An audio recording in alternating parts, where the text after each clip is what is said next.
But in the narrow context of this fight, I think there's a bit where, look, intellectual property fights are a fact of life. I do, broadly speaking, support patents. I think they are important. I do think there's widespread abuse. I think a big problem is that patents are granted too easily, and they're not actually sort of figured out if it's a legitimate patent until it's fought over, which means like the price of entry is the millions and millions of dollars that Apple and Massimo are sort of spending here.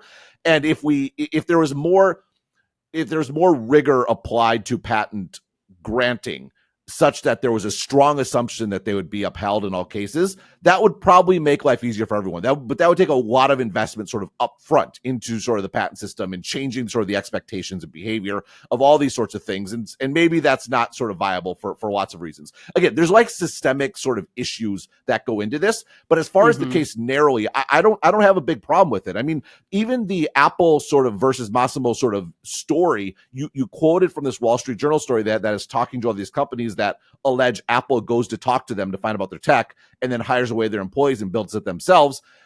You know, like on one hand, that feels unsavory. On the other hand, people that get really upset about this end up making like sort of like anti-poaching arguments that employees should not be allowed to like change jobs and not get paid more. Not necessarily pro-worker, yeah. Right. And so, you know, I think it's an interesting story, but I don't really have super strong takes about it in any direction other than I say let them fight. I think the Biden administration should not rule on this. I don't think like it's a U.S. company versus a U.S. company.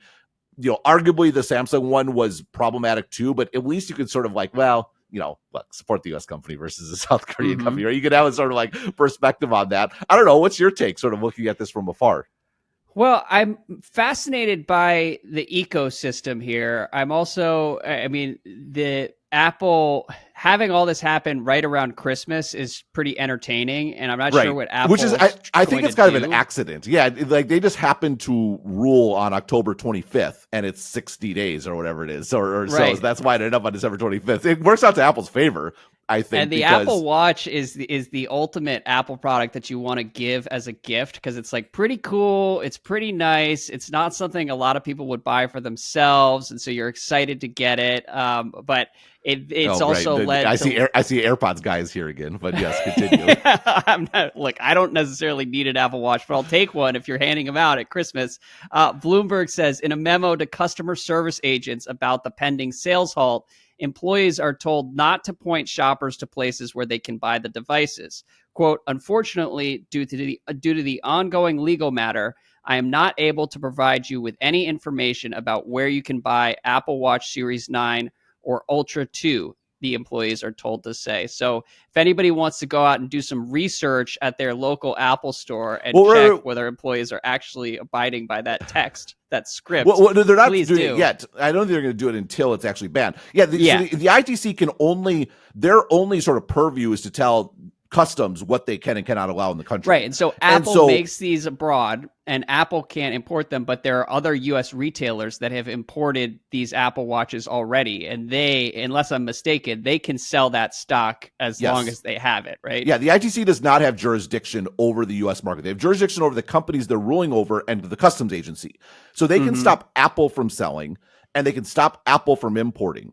But if Best Buy or Amazon or whatever else has stock, they can continue selling. This is not sort of a district court that has that sort of a domestic jurisdiction. So I would bet, I wouldn't be surprised if Apple's been like stuffing the channel to a certain extent over the past few months, getting as many of these watches into the States as they can. And I would imagine they have to put that guidance in like for legal reasons, right? They can't be like encouraging customers to sort of go to violate the law. We've been encouraging Best Buy to stock up. Yeah, no, it's just this idiosyncratic area of law that I wasn't familiar with. And I am curious as to how Apple is going to respond over the next couple of months, because they're proposing to tweak some software and will attempt to solve it that way. But I mean, Massimo has been pretty steadfast saying this is hardware that's violating our patents. And so it's unclear as to whether Apple's software tweaks will be deemed sufficient in terms of getting these watches back on the market. And the Apple Watch, the latest models are what Apple prioritizes. So it's not like there are older models that you can go buy as well. And so and just Apple in general does, like, they take a pretty hard line, and I think understandably so, against sort of like patent cases and fighting off licensing. And the issue isn't, maybe Massimo is a super valid case here. Again, we're not sort of getting into the details of it, but there's always been a problem in tech of the certain patent troll sort of problem. Someone that sort of acquires a bunch of patents and then just finds companies that are violating them and seeks to, sort of extract money from them. And so there's definitely a deterrent factor in Apple's actions. They don't want to give in to anyone. They want to make it clear that if you're going to get a dime from us, you're going to spend hundreds of millions of dollars to do it. Like, just be prepared. We're going to fight this to sort of the bitter end. And I think that is sort of understandable, from Apple's perspective. At the same time, this whole bit about Massimo is not sort of like a fly-by-night company. They are sort of a real company with real products who are, by the way, readying like an FDA-approved version of like a wearable that is like coming to the market soon or something like that, which, in some respects gives Apple sort of grist to sort of argue against this. There's broader questions at play here, though, which is, and it gets to some of the fundamental nature about patents. There's a large group of folks out there, like the person sitting across from me in this podcast, virtually speaking, that is very suspicious and anti sort of acquisitions, right? Like, and so, companies ought to invent. Well, we have to be cognizant of, what can actually be invented or not, right? Like, they're like, at the end of the day, we're dealing with oximeters, which again is like 100-year-old technology that can be on your wrist. How many ways are there actually to skin a cat? And this does get into some of the patent sort of questions, like, is this sort of a super obvious thing to do? Is there something actually novel that no one would have ever figured out? Apple couldn't have figured out on their own, or did not figure out on their own. And the implication, again, let's assume, that, again, I'm not ruling on the validity of the patent. Let's assume it's pretty straightforward. Anyone probably could have come up with it. Massimo just got to the patent office first. The implication of saying, well, number one, Apple can't buy companies for their technology because we don't want big companies buying tech. And number two, we're going to have sort of a, let's celebrate this. Yay, the little company's sticking it to Apple. The implication is that millions of people are then not getting out on better technology. Yeah, they lose on better technology. And now, again, none of this is making a statement about whether that's actually happening here or whether intellectual property laws are good or bad. I do think, though, this technological dispersion angle is one that's very easy to lose sight of, when it comes to questions like this, which is like, what is the consumer benefit of lots more people getting access to their blood readings? I mean, the other one, Apple has this heart rate monitoring, which was another case. I don't have the name of the company in front of me, where the ITC again ruled against Apple, also banned the Apple Watch.